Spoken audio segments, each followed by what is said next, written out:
How did I end up here? And you, how did you end up in this situation that you're in? Do you believe in those moments, those like sliding door moments where whether you get on the train or stay on the platform will change the whole trajectory of your life? And if so, can you pinpoint those forks in the road in your past? This is what I've done. I've sat down, pen and paper, and like listed the exact moment when my life took a turn. Oh, the drama. The first time I met David, why not? Let's start there. Is that a sliding door? Yes, as it turns out, it kind of is, because the first time I met him, he sort of crashed a goodbye drink one of my best friends was throwing the night before she moved away from Stockholm. And the reason David crashed this drink was because that very day, he and his long-term girlfriend had broken up, and his best friend was at this drink. So he tagged along to like take his mind off his supposed heartbreak. That's how we met. I thought he was very good looking, but also, more importantly, I felt like an immediate ease around him. Like, I flirted with him that night, even though I was in the middle of the last few hurrahs of my own long-term relationship. So since I was not single, after this night, I did meet David again at like things, and we built a friendship. And a couple of months later, I broke up with my boyfriend. And the first person I called to tell the news and to ask if he wanted to come over, well, you know, the rest is history. But here's my point.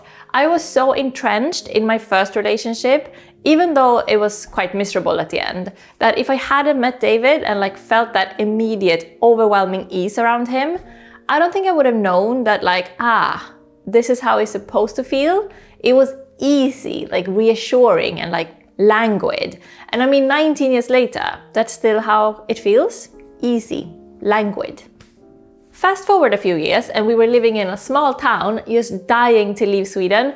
We'd had enough of 8 months of winter and like the smallness of its cities. We needed to see something else. But what?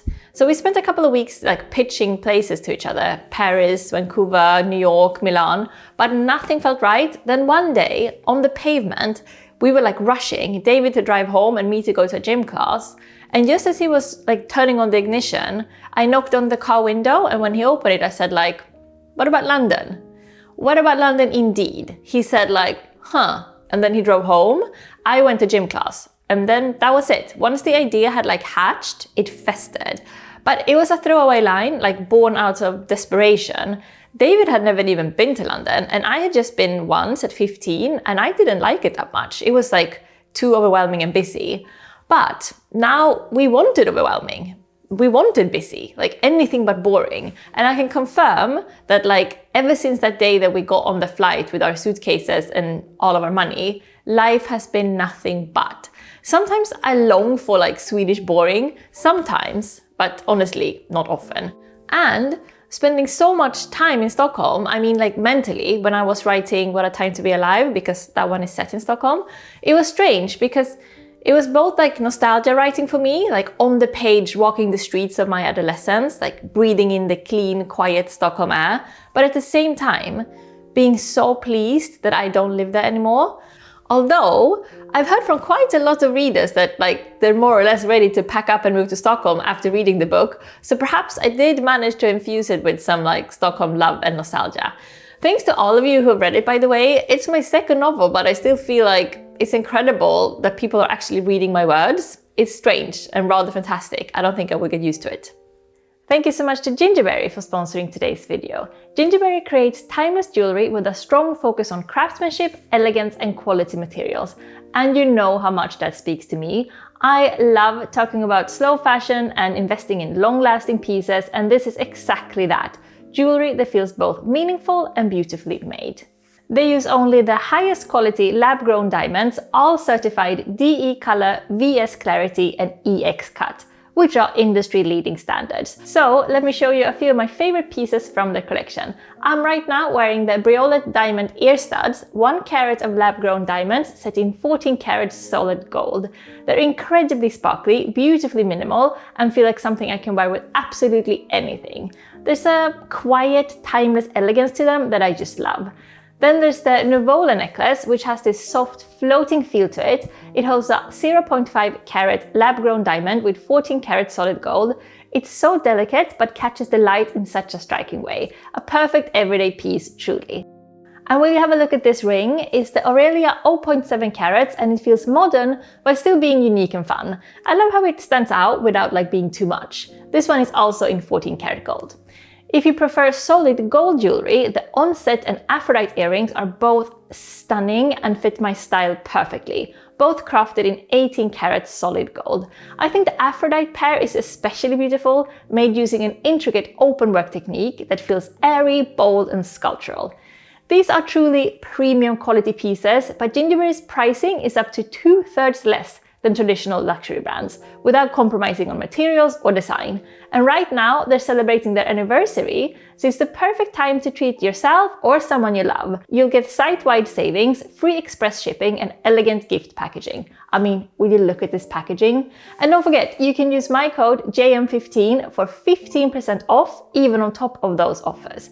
Gingerberry also offers customization services if you want something truly one of a kind, and they provide a 3-year warranty plus a 30-day no questions asked return policy for UK and US customers.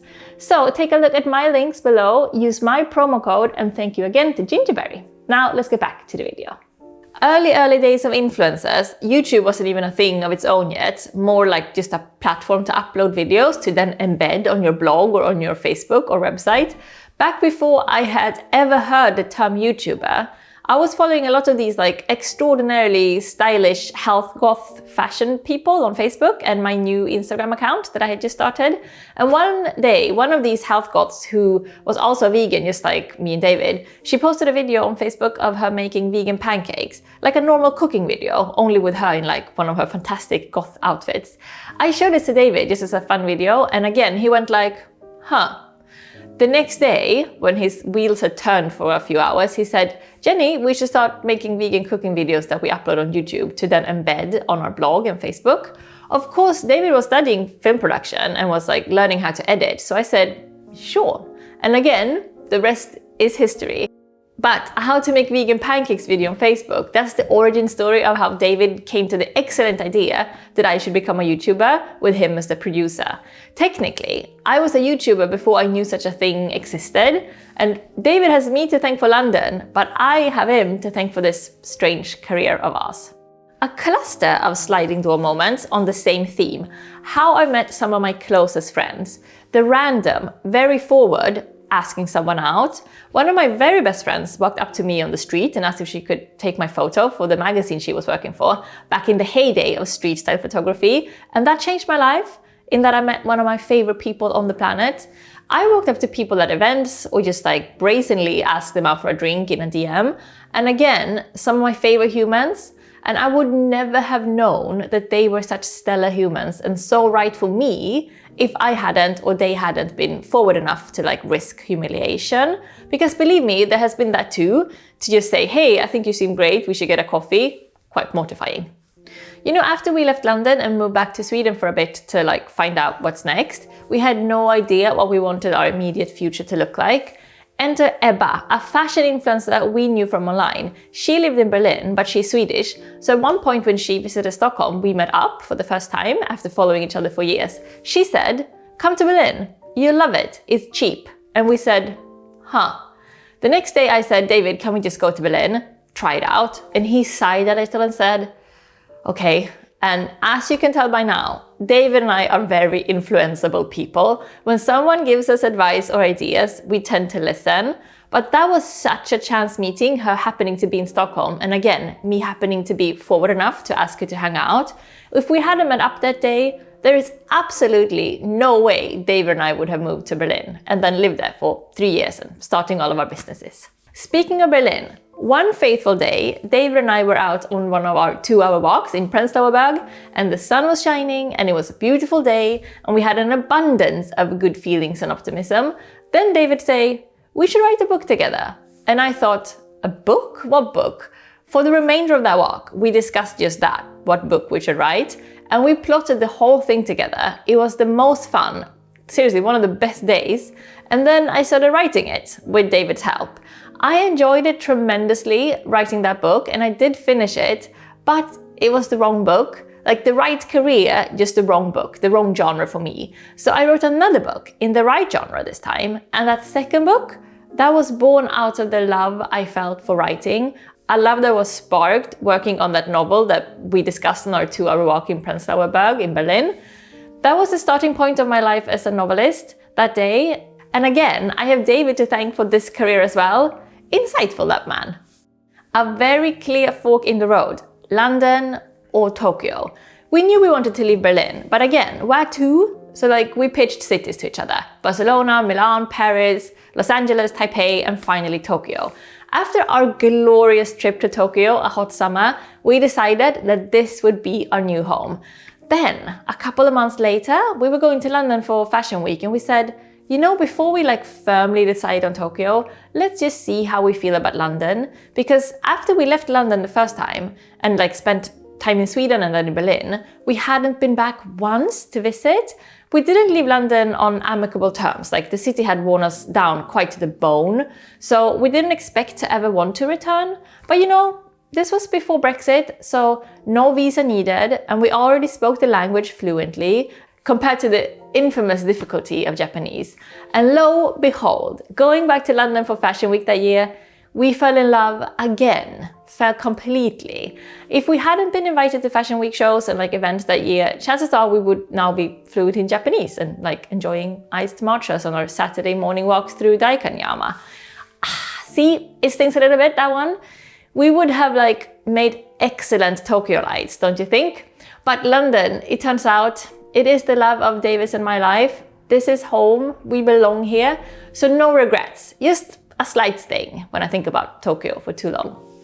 Another result of me being forward, I got in touch with the brilliant Irish author Elaine Feeney online, and then I asked if she wanted to be a guest on our podcast, which she did. After that, we stayed a bit in touch, and once that I had a draft of OK Days that I felt ready to submit to literary agents, she said, "Oh, exciting, can I read it?" Which was an incredible act of kindness because obviously she's this amazing author, and who am I?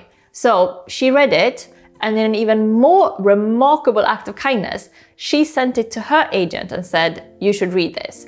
That agent happened to be my now agent, Peter, who is honestly one of the most renowned and respected agents ever to exist. I still don't understand how all this happened, how I could strike luck so insanely, but he read OK Days and he wanted to represent me, and now he's one of the most important people to me in my life.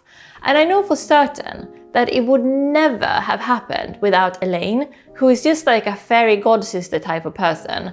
And that's just from me DMing her on Twitter. Okay, I'm being serious, I'm kind of getting chills thinking about this, about how small of a needle's eye that was for me to be represented by someone of Peter's caliber. Actually, goosebumps. And yes, I did send Elaine champagne and flowers as a thank you after that. Okay, but let's be reasonable. Is any of this true? Are any of these moments really true sliding doors, forks in the road?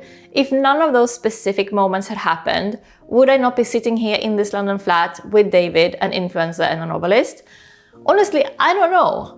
I think some of these things were bigger than just chance moments. Like London, for example. We have not arrived here once, but twice. We returned. And me being a novelist, I have always read copiously and dabbled in creative writing. Maybe I would have written published novels even if I never met David, even if I never left Sweden. It's hard to tell, but I do think that there are some movements in us that might get a push from luck or chance, but are sort of fated to happen anyway, simply because it's who we are, with our specific passions and ideas and talents.